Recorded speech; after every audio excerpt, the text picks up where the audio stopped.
Thank you. Good afternoon. Cathaoirleach, Deputy Martin Brown, Clerk Karen Bebbington.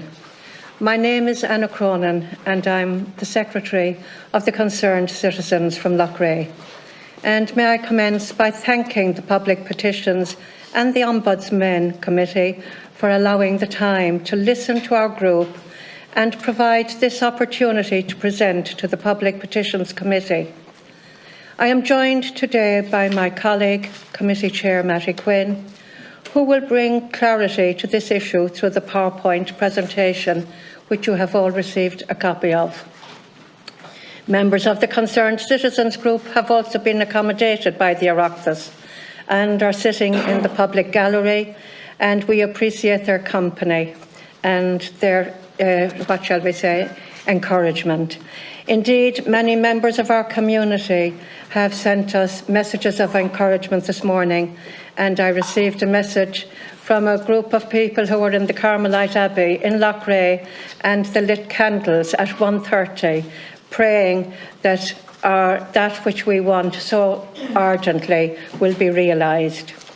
We are also joined here today by Councillor Geraldine Donoghue, Councillor Declan Kelly, Councillor Shane Curley, Councillor Dr Evelyn Parson and Deputy Sean Kenny, TD, who have stood shoulder to shoulder with us and advocated at every opportunity. We are the concerned local people, and we represent 2,500 plus citizens from the town of Loughrea and its hinterland in County Galway, who object to the closure of the purpose-built daycare centre called Seven Springs. We are apolitical, and we come from all age groups and from all walks of life. We are homemakers, carers, nurses, teachers, farmers, retired people. We ardently believe that the decision not to return the daycare centre to pre-COVID service adversely affects one of the most vulnerable and one of the most deserving sectors in the community in the evening of their lives. The Seven Springs Daycare Centre was a home from home for many who experienced loneliness, isolation, lack of mobility and vulnerability in physical and mental respects. We, the community of Loughrea, have united in an effort to right what we believe is a totally wrong decision. The daycare centre, the Seven Springs, was designed for the optimum benefit of its attendees and greatly enhanced their quality of life. It was a holistic service, assessing need, meeting that need with a care plan, bringing hope, friendship, caring and support to people's lives. It was a vital forum for the elderly to express concerns, domestic problems, as occasionally, sadly, elder abuse is now on the increase. The benefits were many. It enabled people to remain in their homes, thereby lessening the need for residential care. And it also gave carers some respite. And really, as I was sitting having coffee this morning, it dawned on me that I am a carer. I have a 37-year-old son who has Down syndrome. He has always been part of our lives. He has never been in residential care. We are facilitated by looking after our dear Patrick, by him going to a daycare centre by the Brothers of Charity from 9:30 until 3:30, 5 days a week. Patrick is an integral part of our lives. He is our gift. Were we not to have that respite, life might be very different for us and for Patrick. Mattie will give details of the Seven Springs, namely our purpose-built centre and what was offered when our voices were raised at the failure to reopen the centre after COVID. He will detail what is now being promised is a space in what was the old workhouse. And I am very familiar with that area because I was a nurse there and I had the privilege of caring for patients there in the 70s and the 80s. And while there was a lady called Mrs. Topping. She became familiar with the county home as it was. She saw patients in an area which once was part of the dreaded workhouse. And through her generosity, she helped create in 1979 a standalone daycare centre built in cooperation with Dr. Martin Dyer, who was the medical officer, and Sister Mary Casey, matron of St Brendan's County Home, both gone to their eternal reward now. This standalone day centre was demolished 30 years later by the HSE and replaced in 2011 to make room for St Brendan's Community Nursing Unit and the Seven Springs Daycare Centre. It became an integral part of people's lives and for many the highlight of their lives. Mrs. Topping's name lives on in the town of Loughrea through the Topping Trust and is registered with the Charities Regulator. I will conclude my introduction with the wise words of Mahatma Gandhi, and I quote, "The true measure of any society can be found in how it treats its most vulnerable members." Gormina Magwith. Good afternoon, Chairman, Commission members and clerks. My name is Matthew Quinn. I'm a retired person and I'm part of the Loughrea Concerned Citizens Group. And I think Anna has outlined why we are concerned and what our considerations, our concerns are.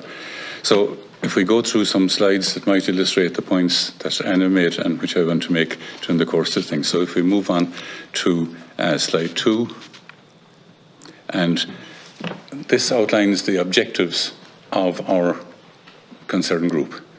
And these have been developed since we first got together, maybe around this time last year. The first one is reopening the centre which we had. It's a state-of-the-art, purpose-built centre, and we just want that reopened for the benefit of the older people in the community.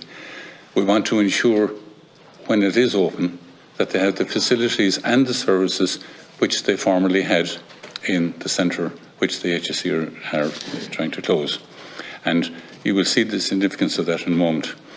The third thing we want to do is to ask HSE to pause the current plans where they want to repurpose an old workhouse building. It was the kitchen of the workhouse built in 1841. And just to give you an idea of how dark it is, we were just talking about it today, there are 15 chandelier kind of, not posh ones now, 15 lights in the ceiling, each with 3 bulbs. So if it takes 45 bulbs to light up this building, it'll give you a fair idea of what we're talking about, and we'll see that in a moment. Finally, HICWA are requiring certain space requirements for the community nursing unit. But we want them to do it by an alternative option instead of using the Seven Spring Day Centre to resolve their space issues, not ours, their space issues. So if we go on to the next slide, please. Just back one, please. Yeah. Now, obviously, it's very hard to describe some of these things, and I think visually we can get there a lot better. On the left, you have the Seven Springs Day Centre, and I want you particularly to look at the corner nearest you there, and you'll see there are 6 windows, 3 on one side of the corner and 3 on the other, and just keep that in mind for a moment. Now, if we look on the slide on the right, this is the building where they propose to spend somewhere in the region of $1 million to upgrade this building. Now, if you look to the left of that photograph, you see there's a kind of a grey stone area contained in the yellow triangle is on the left. Those 4 windows there are the windows of the kitchen which they propose to make a day room out of. And if we roll on to the next one, Pat. Now, if you look at the photograph on the left, top one is of Loughrea Lake, and the bottom one is what you see looking out those 6 windows. And the lake, now unfortunately the quality of the picture isn't as good as it should be, but you see what's visible from those 6 windows. If you go to the right hand side, if you're looking out the 4 windows that I pointed out, contained by yellow there, this is what you see. And your view of the lake, if you look at the 2 prefab type buildings there, you might just see a little white spot in between them. And it's about 1 metre. That's your view of the lake in comparison to the one on the left. And of course, this time of the year, you won't see anything because the trees there have all got leaves. And the bottom photograph, that is the view out the back of this proposed day room. Now, I think that photograph nearly speaks for itself, because if you come here, the left and the right, I think it's fairly obvious, if you never said another word, that this is not progress. But they are hell-bent on doing this thing. So if we go on to the next one. Now, this is roughly an idea. We were informed by the HSE that the repurposed building would be larger than the existing building. So we looked up our maps and so on, and on the left is the Seven Springs Centre, and the day room is 132 square metres. Now, I want to revise that because a wall appeared there since we checked this thing out, so you have to take 12 metres off that, so it's 120 square metres. If you look at what's proposed, and this is a sketch of what's proposed because we obviously cannot copy the architect's plans for copyright reasons and so on, but you will notice that the day room there is 115 square metres. Yet we were told the new place was going to be bigger. And the only other thing that you see there, and you may not make them out, but the 2 yellow pieces on the right is the assisted shower and the manager's office. And above that are 2 areas of office of 149 square metres. Now, I don't know what you need 149 square metres of office space for in a day centre. This is in the tender documents. This is what people have tendered for. So if we just go on past from that. Now, this to me, I think, is one of the most important slides that we have.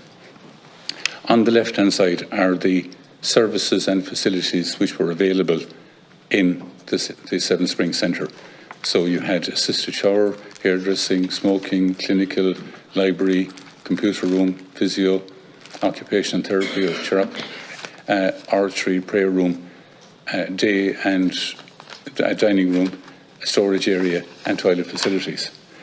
Now, if you look on the right-hand column, and this is based on the last slide we showed you of what's proposed. Did you see any of those things in that slide? The only things that are in there, the nurse manager's office, the assisted shower room, and the day dining room. And those people that Anna spoke about are expected to move into that, and that this is going to be a bigger, and we were assured that, hand on heart, that the same facilities would be available in the new building. Well, it doesn't look like it. And in case those office spaces were supposed to be converted, I presume if you're tendering for a job, you want to see the whole job. You're not going to be said, by the way, lads, will you throw in a few rooms there when you're finished? So that's that's what's on offer. And you can see why we're concerned from just looking at that. So if we want the next one, now this is an aerial view of the complex. And the 2 L-shaped buildings there are the nursing unit. And over on the right is the day centre. And in between there's a little link there, which is a glazed corridor between the 2 buildings. Now, if they were to go ahead with what's proposed, the drop-off point up there, you might see the word link, it's up towards the top right corner. That's the drop-off point for people to go to the day centre. And they have to walk maybe 4 or 5 metres at most to get in there. But under the new arrangement over where the red block is, there's a drop-off point there, and they're going to have to walk in and across the front of the building to get in, possibly 15 metres or so. Now, that mightn't sound a lot, but if you're an elderly person, or if you're in a wheelchair, 15 metres is a hell of a long way to have to travel, and particularly if it's going to be a wet, windy day blowing in. The other thing is that in terms of food, because part of the facilities in offer was a cooked meal and afternoon tea for the residents. The kitchen for the whole complex is under that red arrow on the right there. And the food would have to be taken out the side door, up along the road and across that yellow line across to there. I'm not sure how that's going to be done. And I'm just wondering what happens on a really wet day, what happens if the ground is frosty, if there's snow, whatever. But this is the logistics proposed. Okay, Pat? Now, a little bit of background on this. In 2010, 2011, the original, as Anna said, day centre funded by the Topping Trust to the tune of £17,000 as was then, which I believe is currently equivalent to about €180,000. The HSE picked up the rest. But you notice the red line around the community nursing unit, but nothing around the day centre. And part of that was because HICWA had no role in relation to day centres, as far as we know, only nursing units. But in 2017 or 19, during a re-registration, you notice that that red line suddenly went right around the day centre. And the reason for the 2017 or 2019 is because we have documents which say on the one document that it was done in 2017, and on a very recent one that was done in 2019. Now, we don't know which is correct because this is an internal thing that goes on, but certainly I think it's kind of symptomatic of some of the things that go on in HSE. Okay, let's move on. Now, in 2019-20, the regulations of the Health Act 2007 and the Standard Residential Care Setting for Older People, which was formulated on 1st of July 2016, required more space in the community nursing unit. It's hard to know why they need, while there might be a statutory reason and so many square metres per person. But the point is that that unit has been working at about 75% capacity for months. So there's 25 empty beds in the place on average. And of the 75 beds that are occupied, anything from a third to a half of those never leave their rooms for physical reasons, maybe psychological reasons. So I'm not sure where the necessity for space is if that number of people aren't even circulating. I know it's a statutory thing and it's where bureaucracy matches practical common sense. To solve this problem in 2020, 4 options were agreed with HICWA and HSE, including an option to build an extension. In 2020, in October 21 and 2022, COVID restrictions were being lifted, but there was no sign of anything happening. And people were wondering, when is the day centre going to open? COVID is over now, why isn't it opening? Because nobody knew about the redesignation. And they kept answering, well, it's going to open in 2 weeks. Well, it'll be another 3 weeks. It'll be 2 months, and so on. And then suddenly the bombshell dropped, it's not going to open at all. And this left the older people devastated. They were looking forward to this after the COVID lock-in, and suddenly they were now going to get an opportunity to meet again and to do what they were doing.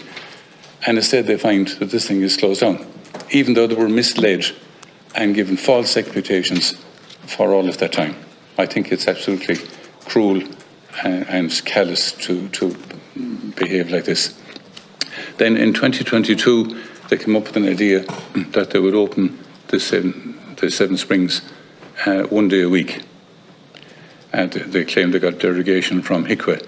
Now, what puzzled a lot of people is that if it can work on 1 day a week, on Wednesday, how come that there isn't a space issue or a crowding issue or a dining issue? But you can't open Monday, Tuesday or Thursday, and there's no open at all on Friday. And also, it's misleading because they're saying that it's open on 1 day a week. Open in the sense that it's half open, because the number of people in it are allowed in are 14. Normally there would be 26, 7, 8 there. And the plan they came up with was to use a local hotel conference room paid to host the attendees. By the way, we asked how much, and I think something that's very popular around these rooms here at the moment is they can't tell us due to commercial sensitivity. I believe we've heard that in another context. If we just go back for a moment to the 4 options, one of these options was to build an extension. So they went away to look at this, and after the agreement with HICWA, and then they turned down their 4 options themselves. They weren't going to use them at all. And the reason given for the extension was that the ground was not topographically suitable, I quote. Now, we asked for that report. We'd like to see, well, why wasn't it suitable? And we were looking from February until about a month ago to get a response, because this report was everywhere. It was with the Minister, it was with estates, it was with you name it. And eventually we got it. A report that was done in 2008. Now, remember, this was supposed to be done in February 2023. We got the one that was done in 2008. Now, while it still might be relevant in certain situations, but it is not the one that they said they were going to do. And we also got a sketch from some architects under Freedom of Information, and they had some sketch where they were doing some kind of a veranda in the front of the nursing unit, but said there is no, and I quote again from the document, there is no other document in this building relative to that location. So here were we being told for all that time that this document was here, there and everywhere, when it never existed and was never done. And this is another example of the kind of way that we're being dealt with as people. It's extraordinary. So that's why we're so determined that just in 2003, just before we go back, I'm sorry. Time, sorry. 20 minutes gone, and to let people in. Look, we appreciate everything you said. We've heard it before with all the different groups, and as I said to you outside, it's cut and paste nearly every one of the reports that we've seen, and it will come up later. Some of the reports that we got back from the HSE that are redacted, and it's a scandal that we can't get actual when decisions were made from the HSE or HICWA or anybody, or even to show us when decisions were made. We were told at one stage that it was opinions by officials in the HSE were closed some places. But look, I'll just ask one question and I'll let in other members then. The HSE, they recently said that there was a review to be done on the decision to close the Seven Springs. That you met him on the 8th of May. Did they elaborate on what they meant by a review, as the correspondence that we here in the committee have received on the 29th of June doesn't reference anything about a review? Yes. I think the reply that you got on the 29th, is it, was actually a carbon copy of a reply issued to Councillor Parsons, who was here with us, for a query on, where she queried the question of minutes of the Western Health Forum, which had the answer had nothing at all to do with her query. The document which you're talking about, which you got, is identical to the one that you received. And this one here, this was June the 29th one, and there is also the fact that it's, other than the date on the end of it, it's identical document. And part of it was quoted verbatim in the local paper and was attributed as a quote to the new chief officer, even though this thing appeared in the middle of June. He only took office recently. So, we were very heartened when we read the Connacht Tribune last week, because the first few columns said that they were going to review it, and our hearts lifted, and we said, this sounds very hopeful now. The HSE are actually listening to us, and they're reconsidering their situation. And there was column after column, and then we came to the final paragraph in the Connacht Tribune, which directly contradicted all that had been previously said, because it said we're now going ahead and to develop in the old workhouse. So it was a direct contradiction which had come from the HSE and which was printed in the Connacht Tribune. So it actually did not make sense. Yeah. No, I appreciate it, and you'll see as we go through the day with the other petitions as well, that they have faced the same. I suppose the only difference between ye and others is they're taking ye out of an actual purpose of Yes. and putting you into an old building, whereas nearly every place else in the country they're telling us that all these old buildings can't be actually done up, and it's a waste of money doing them up. Deputy Farrell. And thanks so much for coming in. I think that presentation was really powerful, and it's really good that you have been able to come here, and that the committee has facilitated that to present your case, because I think it's such a powerful case. And first of all, I just want to commend everyone for actually travelling up and for doing this. I know this kind of thing actually takes a huge amount of work to put together. It takes a lot of effort as well on the part of the whole community to come up here and to present at the Oireachtas. Like, it's not an easy task, so I really want to commend. And I think the fact you know, that it has become such a hot topic is because of the community, the grassroots nature of the campaign. And obviously, you know, we've seen with the 2,500 signatures, I think for those who aren't from Galway, unfortunate for Martin, he isn't from Galway, God help him, but sure, look, Tip might do. You know, that they realise how many signatures that really is for a size of place like Loughrea. And obviously my colleague Louis O'Hara had been in contact with me a good bit about this particular issue, and it got me to, you know, raise questions and that kind of thing, and likewise with David Cullinan as well. So he's a strong supporter of your campaign, and he's made us very aware. I think the photos were very powerful to show us, you know, in relation to, you know, that the view of the tranquility and the beautiful view of the lake in comparison, you know, just in stark contrast. So I'm just going to have to ask two questions, and I'm conscious that we're tight on time, so I'll put my two questions together, and it's really just because I want to give you that voice. So first of all, I just want to hear, what do you believe the barriers actually are? Why there isn't that will, maybe, first of all, and then second of all, how is this whole situation, like this is you know, being involved in this kind of campaign is an extremely stressful situation for everybody involved. How is that stress in terms of, you know, for family members, for people who want to avail of the facilities themselves? How is that impacting on people's lives? So those two, thank you. I think the stressful aspect has to be huge.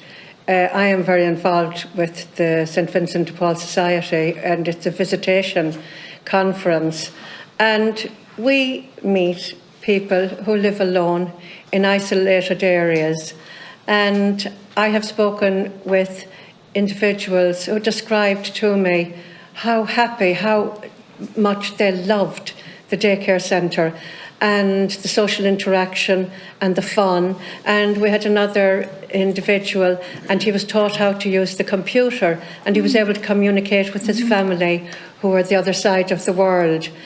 Then you have the carers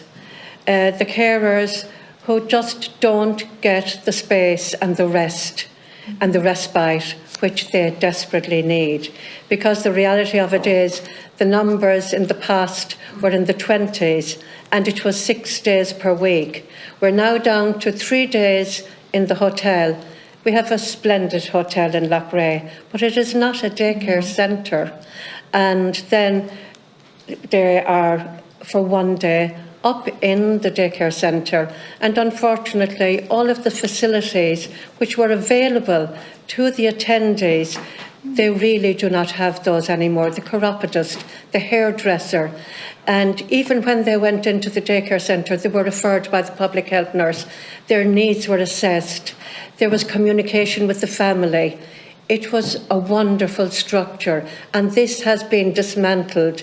COVID came, and unfortunately it has not been, what shall I say, resurrected. It has not been returned. We are perplexed. We do not understand. We do know that the daycare centre was taken over by admin staff in St Brendan's. It was used for coffee mornings, for their coffee breaks, because space was needed, and that is as it was. In fact, I noted that the HSE stated that during COVID they used the daycare centre because they had the space for Christmas parties, etc. And as you're all well aware, that was absolutely forbidden. There were no parties, there was no interaction. People died without even having one person beside them. That was forbidden. So the HSE are making statements which do not add up. Thank you. just very quickly, in relation to what's driving this, there just seems to be a total intransigence. They're obviously not listening. And, you know, if over 2,500 people have signed something and it's written not online, that means something. In fact, I have to say to you that the opposition to this thing is tremendous. The older people who are users of the service and their families are totally opposed to it. The community with all those signatures, many of the retired staff, including Anna and including my wife, who worked in that area, actually we looked at there, they think it's totally wrong, dark, dull, dreary building. And a number of our public representatives, and Anna mentioned there earlier on, who have been so supportive to us, they support the restoration of the day centre as it was, and this other thing but we just don't know what is driving it. We can't dig down to. There is something, but we can't. Yeah. Thank you so much. I have to go speak, so thank you so much. Yeah, thanks, Deputy Farrell. I will assure you, when Susan gets to speak and Cara can show her, there's 11,000 signatures in from that area. They're not listening there either. And while we've 3 groups in today, we know of 2 more that have petitions on the way. Clifton District Hospital is there. In my own town, St. Patrick's in Cashel, there's a unit sports scope and it's been dragged. And COVID was used right across the board in all instances to close places down. And to be fair to each community around the country, they accepted it because of the times, which is the underhand way that they've come back and closed places down has been the biggest problem. Deputy Canny. Oh, sorry. No, I don't mind. Right, Sean, go on, sorry. First of all, Gaelic, I want to thank you for facilitating me here. I'm not a member of this particular committee, and I want to thank the members for their cooperation. And I want to welcome the people from Loughrea who are here today, and I want to commend both Matty and Anna and Pat. Pat Looney was doing the backup. And what I would say to at the outset, what has been presented here is a wrong that needs to be put right. And the wrong, and somebody asked the question about attitude. The attitude here is to try and bury this, but it's not going to be buried. And the spin that the HSE have put on this has been that they're blaming HICWA for decisions that they made themselves. They're blaming COVID for decisions they made themselves, but they made these decisions back in 2017, or maybe earlier, or at least 2019, and COVID was not even on anybody's agenda. I think the way it has been done actually is detrimental to the well-being of the older people in Loughrea and to their families. And people are genuinely upset, and people have been out walking on the streets who never would protest before this. I want to say we have 4 councillors here today. We have Geraldine Donoghue, who has been spearheading the campaign, with Councillor Declan Kelly, Councillor Shane Curley, and we also have, importantly, Dr. Evelyn Parsons, who is a councillor in Ballinasloe, who sits on the Health Forum. And she has given me a statement because they had a recent meeting of the Regional Health Forum, which happened to be on the 28th of June. And decisions were made and communicated that day by the new appointed Chief Officer, John Fitzmaurice, and he confirmed verbally that it was decided to pause the review of the plans that they were talking about doing for the Seven Springs Day Centre and to initiate a thorough revaluation. In line with this, he stated that a recent topographic report had been conducted which holds significant relevance to the ongoing review process. Furthermore, and I'm reading from Dr. Evelyn, I am pleased to say he agreed to the HSE coordinating a site visit, and a date has been put forward in September for elected representatives and stakeholders. This visit will provide an opportunity to gain first-hand insights and perspectives on the Seven Springs. And lastly, she's pleased to share that a motion advocating for the reinstatement of the Seven Springs Day Centre in its original location was put forward by the Chair of the Regional Health Forum and seconded by Councillor Parsons, and it was agreed unanimously by all of the members. Now, that flies in the face of the review the G members would have got, which was dated the 29th of June, which says nothing about that review. Now, I will probably say they have erred in that the communication of what happened at the meeting and when this letter was written was not sent over to the relevant people. So you can take that, what I would call their response, is that what they call it? They call it briefing note.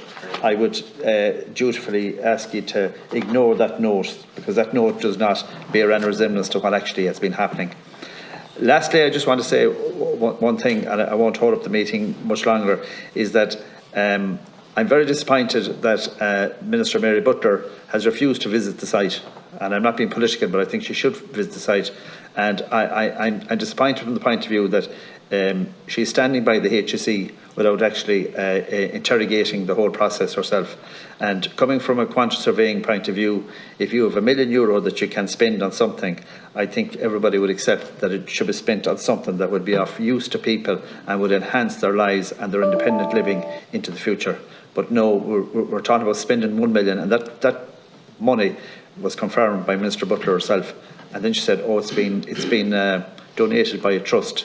I think the Toppings Trust are supposed to donate money, and I would put it on record that I've been in contact with the Toppings Trust, and I would ask them to reflect on supporting what they're going to, if they're going to support this, they would reflect wholeheartedly on it before they would put a single euro into it.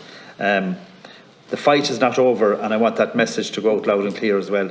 This fight is not over, because when something is wrong, it has to be put right. So all we can do as elected representatives, and I'm glad to say we have a team of elected representatives cross-party who are working to put this right, and that's what we intend to do. And again, I thank you, Chair, for your courtesy and your willingness to allow me to say these few words. Thank you. Thanks, Deputy Senator Cockrell. Thank you very much, Chair.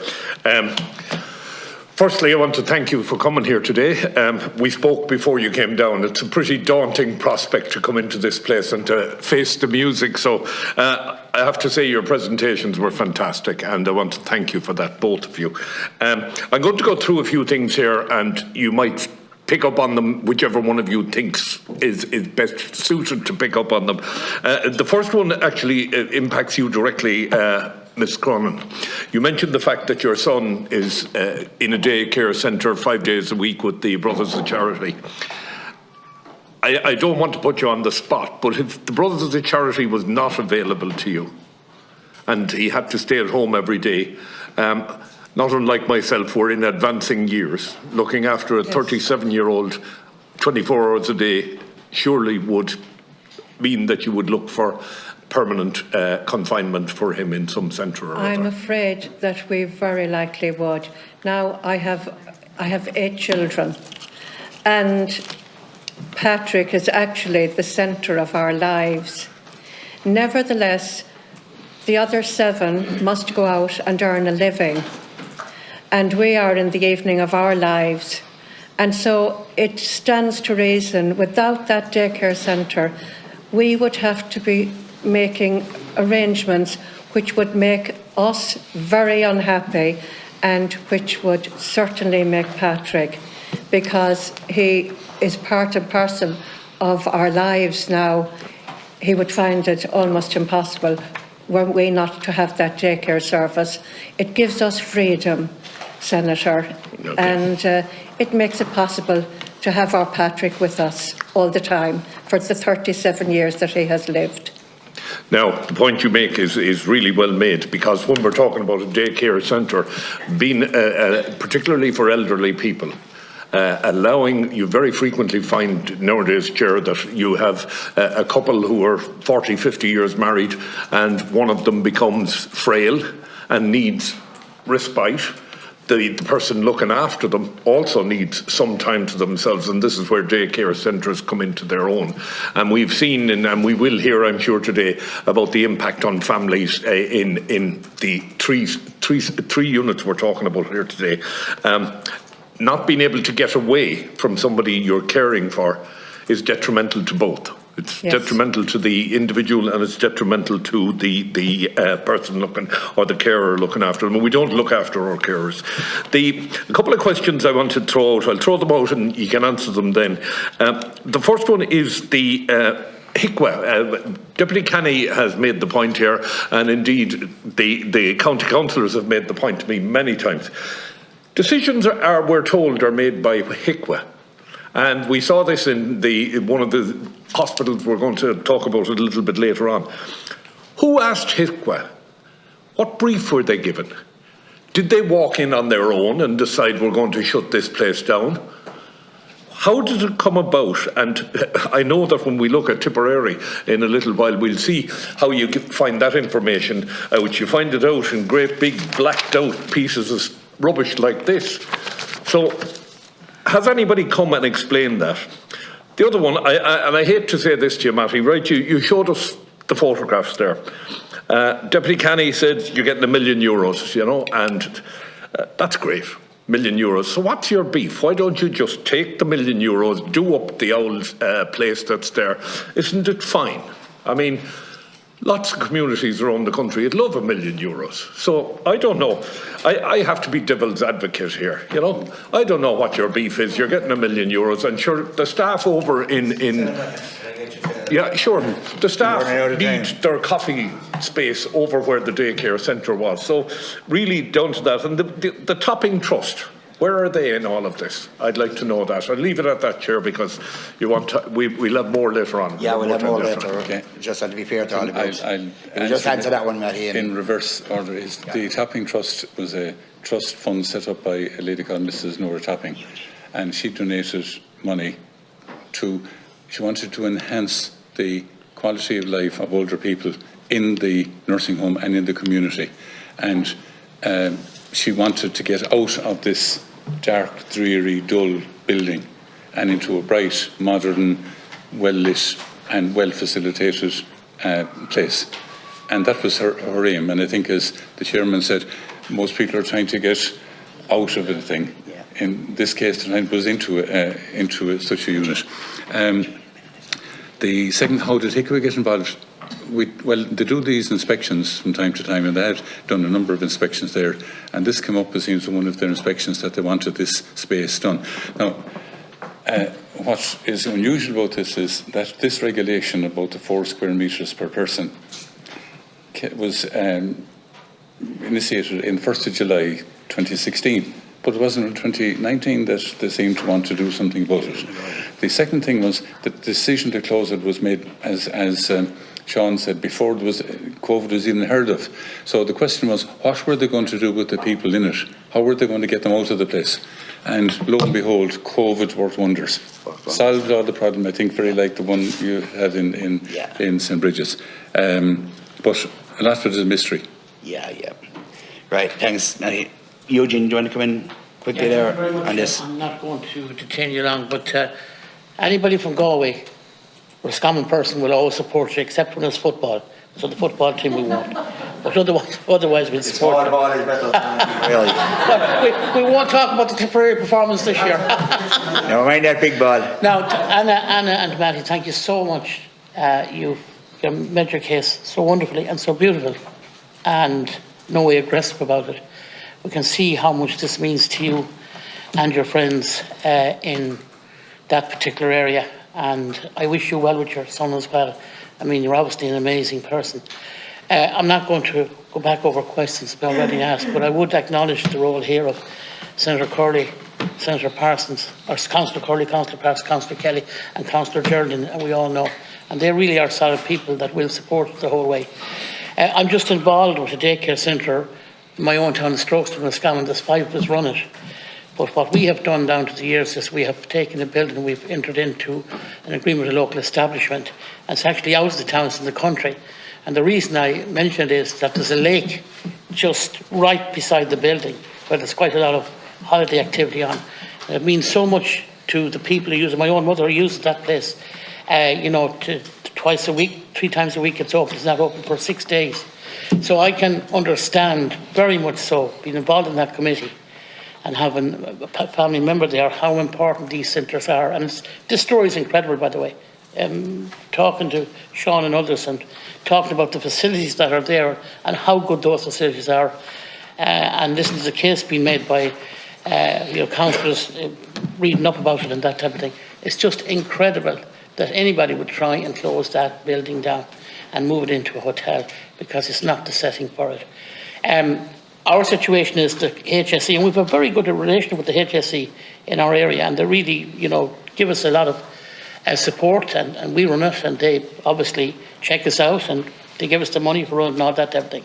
But one cannot understand, after all people have gone through with COVID and all the other challenges that we have, that they wouldn't actually, reopen that centre to you. Now, all I'll say is this: I will fully support those people up there, your elected representatives, and all of you, and Deputy Canny and whoever else from the area. I will support the other regions as well. But I think this has to be changed. That's the reality. And I will be talking to John in the coming days about something else, who has said that that particular, look at it was being paused. And I will make the case very strongly for you. But thank you for coming here, and thank you for making your case so well. And we have to look after you people. We have to. You've done your service for the country. You have done your service for the country. You have, and I'm addressing the ladies up there as well. I hope you're saying good things about me. But you have made your case very well, and you have served your country well. Yes. You served your country well, and you deserve your little bit of space, and your centres like that means so much to you. Thank you, Chair. Right. Just to be fair, we're going to leave Loughrea for the time being, and more questions can be asked later. I'll ask. Sorry, yeah. Very brief. Sorry, one question that Senator Crowell asked about what we do with the million. There are actually 6 different versions of how this thing was to be financed, and Sean got 2 letters on the one day from the one person, one which said it was going to be funded totally, and the other letter said it was going to be funded partially. This thing can be summed up by something I think that Catherine Connolly, TD, who was dealing with some issue in Carrow to do a day centre, and said it was, I think it was a nice way of putting it, she was getting unrealistic narrative, which is a nice way of saying something else. And finally, one person in HSE made a statement which said, well, you have things in Loughrea that are not in other day centres, so why should you have them? I mean, well, they may have made offers of $1 million in some of the responses we get back, but we can't see them behind the redacted stuff. So, David, thanks, and we'll bring you back in at the end. Now I'm calling Ms. Joanne Curtis to make her opening statement. You're welcome, Joanne. Hello, deputies and senators. Good afternoon, and thank you for the opportunity to describe the loss of the Oireachtas Centre and its far-reaching impact on people in East Cork with severe and enduring mental health needs. The Oireachtas Centre, Middleton, was established in 1988 to allow people who were residents of the old institution of Our Lady's Hospital, Cork, which was one of those county asylums, to live in their community. It's ideally located in our town, close to the shops, the farmers' market, the library, and the range of amenities and services. In the letters pages of the Irish Examiner in 2021, Monica Doyle, a former clinical nurse manager of the centre, recalled the momentous transition of those first residents from Our Lady's and the new lives they found in Middleton. Some went on to require 24-hour staffed residential placement into the future, but greatly increased their levels of purpose and meaning and connection within that framework of support. Others, Monica noted, discovered the joys of independent living with the help of the local mental health team. This was a time, she wrote, when the aim of the Southern Health Board was to promote integration and prevent institutionalisation. There were 20 residents when the bombshell news came in June 2021 that the service was to close. There are now just 6 remaining. 3 of that 6 will be accommodated in a house that the HSE recently purchased in Middleton. This is a fraction of the service provision that is needed in East Cork, and even that would not have come without the sustained pressure of our local campaign to save the service. The closure announcement was met with absolute shock and dismay by the residents, the family members, local mental health clinicians, and the whole of our community. The centre has been described by one family member of a resident as life-saving for her relative, and it is greatly valued in East Cork over the past 35 years. The closure rationale was based on a contention by the HSE that the premises were not fit for purpose, and in particular that some of its single bedrooms were of insufficient size. The HSE also repeatedly made reference to concerns raised by the Mental Health Commission in their briefings on the closure. However, neither rationale has stood up to scrutiny. Some residents were offered shared dormitories in long-stay wards outside East Cork, which would involve a much greater restriction on dignity and privacy than a small single room in the Oireachtas.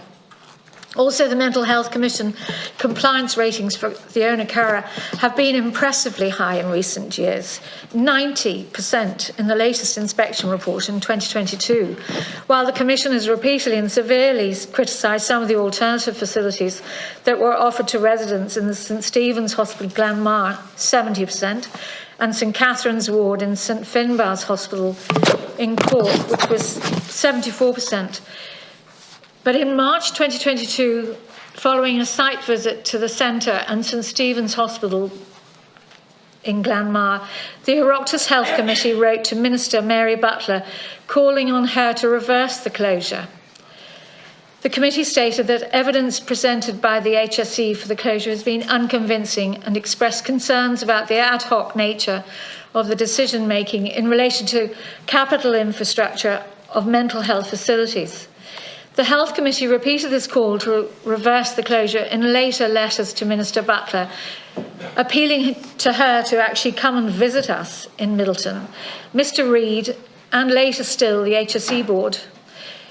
In one such letter from May 2022, the committee stated that the loss of the Oireachtas Centre, including its town centre location, would involve far-reaching adverse consequences for one of the most vulnerable groups of people attending the East Cork mental health services, and would constitute a regression in their care and rehabilitation.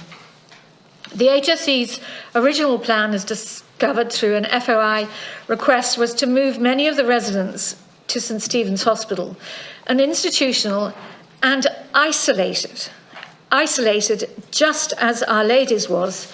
This is an isolated setting in Glanmar, 45 kilometres from Youghal, which is our eastern side of East Cork, the catchment area. So in December 2021, the HSE said repeatedly in a health committee meeting that they would not be replacing the 24-hour staff residential placements in East Cork. Under sustained pressure from the campaign, the HSE announced in May 2022 that they would construct a new 10-bed service in Middleton to replace the Oireachtas Centre. While this appeared to be a very promising development, 14 months later, no site has yet been identified for this building, no capital funding has been secured, no development team appointed. In recent weeks, local management have given very optimistic timelines for this project in responses to parliamentary questions from Nessa Horrigan TD, claiming they will begin building the service in the first quarter of 2024 and that the construction would be completed in the first quarter of 2025. We're concerned that this is creating false expectations, given that the usual minimum completion time for a new build project of this scale would be at least 4 to 5 years. Dismantling the Oireachtas Centre in the meantime, replacing 20 single-room placements with a possible new house containing only 3 bedrooms, will not remotely meet the needs of this vulnerable client group in East Cork, who require continuity of care and community integration, which is the most important part of this centre being the centre of our town. Just as the construction of premises in a lengthy and complicated process, so too is the recreation of a service, which would involve recruitment or redeployment of staff. The client group served by the centre is broadly referred to as experiencing severe and enduring mental illness. People in this level of difficulty typically struggle with the most debilitating levels of distress of any client group attending our mental health services, which can take the form of entrenched depressive or psychotic conditions. Some people with severe and enduring illness can live independently or with family support. Others will require intensive multidisciplinary therapies and residential placement, and sometimes lifelong residential placement. They can have great difficulty pursuing goals or sustaining involvement in training or employment. They are prone to being destabilised by transitions such as changes in accommodation or the ending of therapeutic relationships. Those who require long-term or respite placement, who do not have a community-based residence available to them, typically experience one or a combination of the following outcomes. And this has been pointed out by the Mental Health Commission themselves. Some will live with ageing parents who are unable to cope. Some are, according to Susan Finnerty herself, the Chief Inspector of the Mental Health Commission, trapped in psychiatric wards indefinitely, detached from their communities. The Mental Health Commission paper, Rehabilitation Recovery 2019, states this. Others end up in very precarious situations in the community, at risk of homelessness, addiction and suicide, of which we have one of the highest rates in the country, I'm sure you know, and can be caught in a cycle of acute psychiatric ward admissions. Many people with this level of need move to services such as the Oireachtas Centre. They can take many months of even years of painstaking therapeutic work to replace a centre such as this, usually with a number of clinicians to achieve stabilisation and to develop a good quality of life and integrate into the local community. In the absence of an interim provision in East Cork, while a new service is being constructed, the closure of the centre will result in people from East Cork with the highest level of mental health need being placed in St Stephen's and St Finbarr's. Our campaign acknowledges the positive and open engagement in recent months of the HSE CEO, Bernard Gloucester, with our representatives. Before Mr Fitzgerald retired, he had agreed to meet me as well. So we're very grateful to Mr Gloucester, but we ask him now, the Oireachtas campaign needs a commission, an independent investigation into the standards of some of the alternative placements they've offered the residents. Residents moved outside East Cork on the basis that they deserve a better quality service should be offered the opportunity to return to Middleton and their families. The HSE has an obligation to ensure continuity of care for people requiring respite or rehabilitation placement in East Cork. That requires local interim service provision while new premises are being constructed or acquired over the protracted time that will take. And we ask Mr Gloucester to commit to the provision of services across Cork for people with severe and enduring mental health difficulties in accordance with the vision of change and obviously the UN Convention on the Rights of People with Disabilities. The North Cork HSE catchment provides a model of the service provision that should be replicated in each area of 100,000 population. According to a vision for change, this includes a specialist, multidisciplinary rehabilitation mental health team and 3 community residences, each with 10 placements for that 100,000. This is the service provision that's required for the combined HSE catchments of Middleton and Youghal and Cove Glenville. In North Cork currently, with the same population as our 2 East Cork mental health teams combined, there are 3 community residences, one in each of the towns of Mallow, Fermoy and Kanturk. Each have 14 placements, single room, ensuite facilities, 42 in total. Ours are going to be removed for the whole of East Cork. We won't have any residential placements in any of our communities in 100,000. So the HSE plans to invest heavily in a 50-bed continuing care rehabilitation service in St Stephen's Hospital Glanmar, which would replace long-stay wards on campus. We believe that this funding should be redirected into community residences for this client group in major towns such as Cove and Youghal, and obviously our town in Middleton. St Stephen's is an isolated hospital campus disconnected from any urban centre and is not a suitable location for long-term living. And I don't know whether we have pictures. Would there be a chance of the 3 or 4 photographs? showed. Our Ladies' Hospital is the old...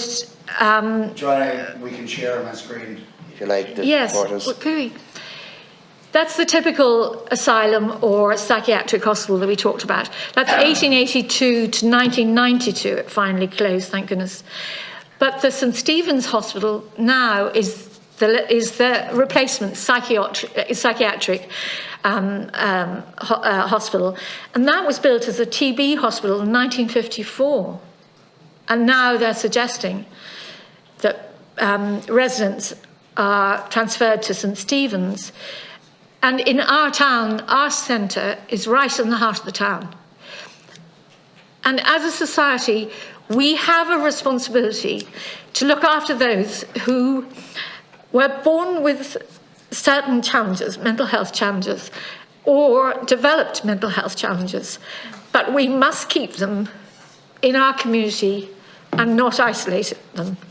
Not as Dr. Finnerty said, that those who aren't fit for purpose for society are sent to an isolation area. So the top is the TB, the previous TB hospital, St Stephen's, and actually it's going to be a combined site for the general hospitals. They're going to rebuild some of their wards out there from the CUH and Mercy hospitals in Cork. The middle one was only closed in 1992. That's Our Ladies. And actually it's rather poor, but the Oireachtas Centre is right in the heart of the town. And this is the centre, right beside our farmers' market and the banks and the libraries.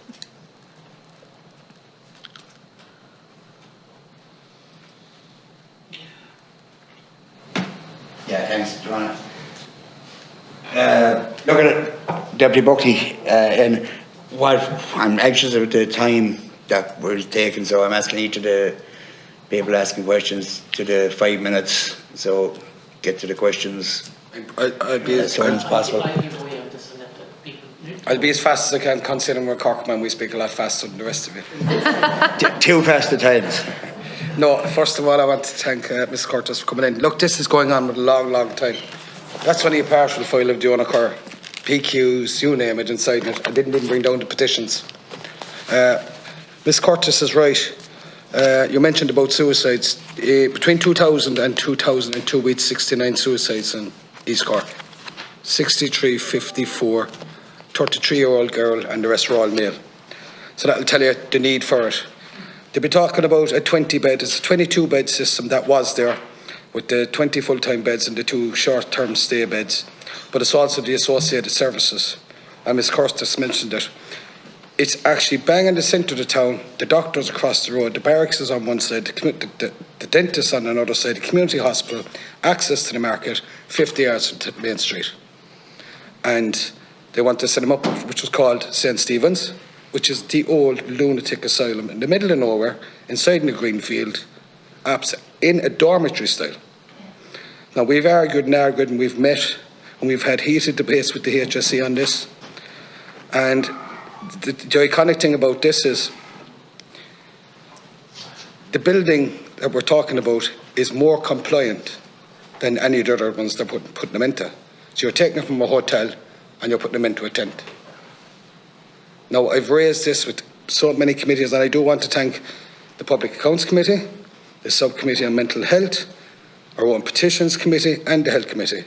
I've written to the European Ombudsman twice on this, and unfortunately it's not in their remit, and I actually raised it with the European Ombudsman here a number of weeks ago. And I'm like a child waiting for a birthday card. I know it's coming in the post, but I don't know how much is in it, because I've written to the European Courts of Human Rights as well on it. But that normally takes 6 to 7 months even to get a response. But Mrs. Curtis and others will be very familiar with the to's and fro's that we've been going on with, I suppose, the last board of the HSE for Cork and Kerry. But I remember having them in here at a committee, and I raised the concerns because these are not for scoring points. You're representing people here and families. But what really struck me was there was very, very little communication between family members, the residents, because they're not patients, the residents there so long, and they were so happy there. in consultation. But the most worrying thing about it was, and I raised the word, and I used the word coercion on that day. I was actually sitting on that side. The HSC was sitting on that side. And they wouldn't accept the word coercion. All right? But I'm going to quote from, I suppose, one of the most recent meetings on Wednesday, the 8th of February 2023. Now, this is 2 years on, okay? And we have a board. And I've highlighted it in my favourite colour, pink. But it goes, the committee raised concerns regarding placements to St Stephen's Hospital, Glanmire, and St Catherine's Ward and St Finbarr's Hospital, as these centres have received a lower Mental Health Commission inspection compliance rating than the Oireachtas Centre.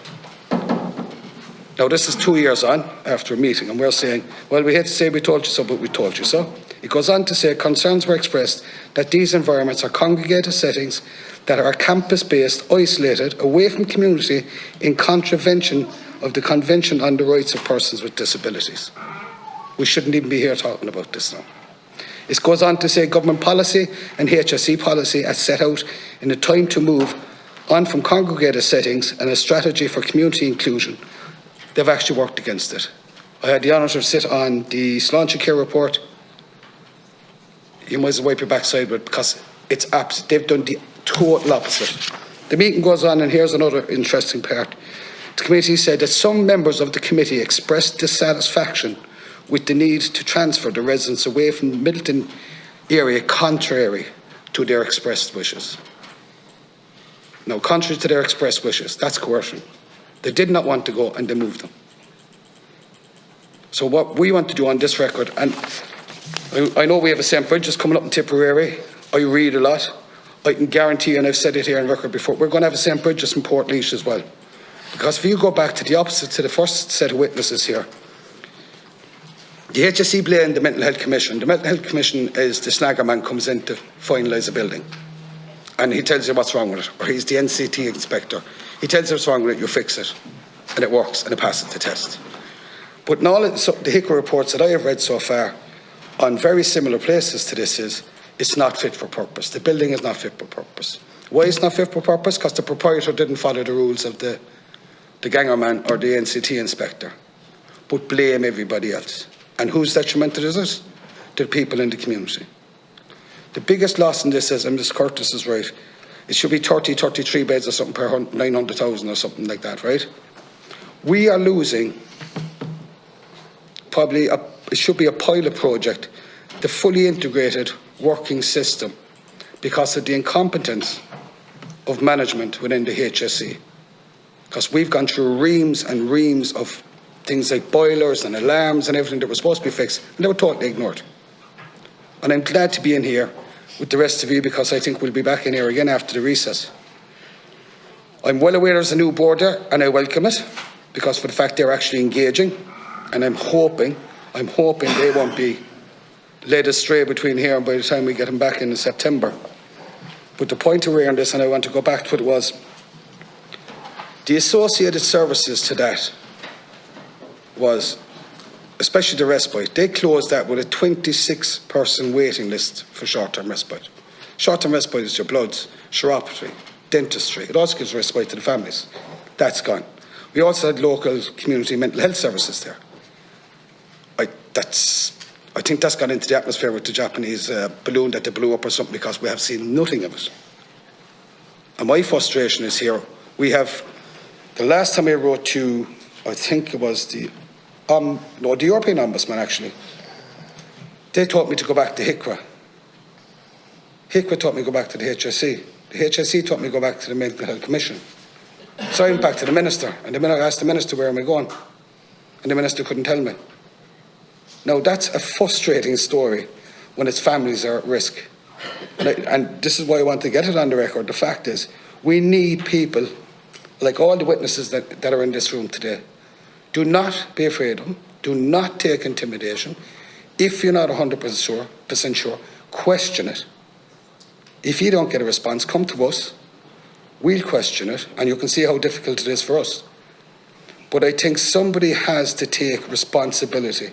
And the problem is, we don't have oversight within the HSE as an entity, so they can do what they like. But the big, sorry, am I running out of time? You are. Right, I'll be very brief. because you can see how angry I am. You talk fast and you talk a lot. Go on, keep on. Right. The very point I'm making is, and Ms. Curtis is right, these decisions, somebody has to take responsibility for messing up, and I'm being polite with the word messing up, and reverse these decisions. And if something is broken, fix it. And if you can't fix it, replace it. And that's only the structure. But do not remove vital services from communities, because that's where the heartbeat of any community is. When it's community-led, it's trusted and it's supported. And public money goes into those places and they didn't give a damn. Thank you, Chair. Okay. Yeah, look at just quickly before others come in. I'm just looking through it. Insignificant size for rooms. We've seen it with other areas. They're going to construct a new 10-bed. We've been promised a 60-bed in Cashel. They're identifying sites. We know what the other sites are talking about. Nothing will ever be built there. But what worrying is that the actual health committee visited Oireachtas and recommended that the decision be overturned, and nothing happening or being ignored. Senator Crockwell. Very quickly, Chair. Unfortunately, the public watching this can't see the visitors' gallery is full. These are people who travelled hundreds of miles to be here today, to hear the petition being heard. The story you tell about Cork is typical of the other two that are here today.